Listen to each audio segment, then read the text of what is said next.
राधे राधे मित्रों, अभी हम प्रयागराज में, और प्रयागराज में एक अद्भुत बाबा जी मिले हैं जो आप देख सकते हैं। बाबा जी का ये बाबा जी इस तरीके से बैसाखी पर महाकुंभ में आए हैं। ये कहीं ना कहीं हम लोगों को एक सीख देते हैं, चाहे स्थिति कुछ भी हो, लेकिन हमें अपने धर्म के प्रति, अपने आस्था के प्रति रुझान रहना चाहिए और हमें पहुंचना चाहिए। क्या कहना चाहेंगे बाबा जी? यही हमारा कहना यही है, एकजुट बन के रहिए और लाभ उठाइए। सनातन धर्म में सब कोई एक बन के रहिए और भगवान को न भूले तो सब कुछ अच्छा ही होता है। बाबा जी आप बैसाखी पर आए हैं, हाँ, ये एक बहुत बड़ा आप सबक दे रहे हैं लोगों को, क्या हाँ, कहेंगे? बैसाखी पर आया हूँ भाई, राजस्थान से आया हूँ, गढ़ सिवाना, कोटेश्वर, बाड़मेर जिला। हाँ। भैरवगिरी मेरा नाम है। भैरवगिरी आपका नाम है? नागा बाबा हूँ। राजस्थान से आए हैं? हाँ, नागा बाबा हूँ। आप भी नागा बाबा हैं? जी।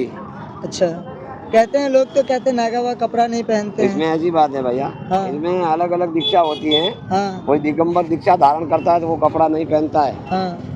और हमने दिगंबर दीक्षा धारण नहीं की। हम है नंगे, लेकिन रहते हैं कपड़ों में, इज्जत में, समाज में रहते अच्छा, हैं। जो दिगंबर दीक्षा लेते हैं वो कपड़ा वो नहीं कपड़ा पहनते? नहीं पहनते, वो घास में लेटते हैं और ओढ़ने के भी लिए कपड़ा नहीं लेते हैं। अच्छा अच्छा बाबा जी, मैं एक प्रश्न पूछूं आपसे। लोग कहते हैं जो नंगापन रहना एक अपने आप में कुछ अजीब सा रहता है, तो ये अजीब सा सही है क्यों क्या? नहीं रहता? शिव का रूप है, साक्षात रुद्र रूप है शिव का, अच्छा महाकाल का रूप है जी, तो रहना चाहिए। रहना चाहिए। सन्यास, असली सन्यासी कौन है? शिव है, और कौन है? हाँ वो तो है। तो सन्यास शुरू कहाँ से हुआ? शिव से हुआ, और कहाँ शिव से से हुआ? हुआ है। तो फिर आप लोग भी शिव को मानने वाले? नहीं है। महात्मा जितने भी नंगम महात्मा है वो साक्षात शिव का ही रूप है। साक्षात शिव के ही रूप हाँ, एक ही भगवान है। है जी।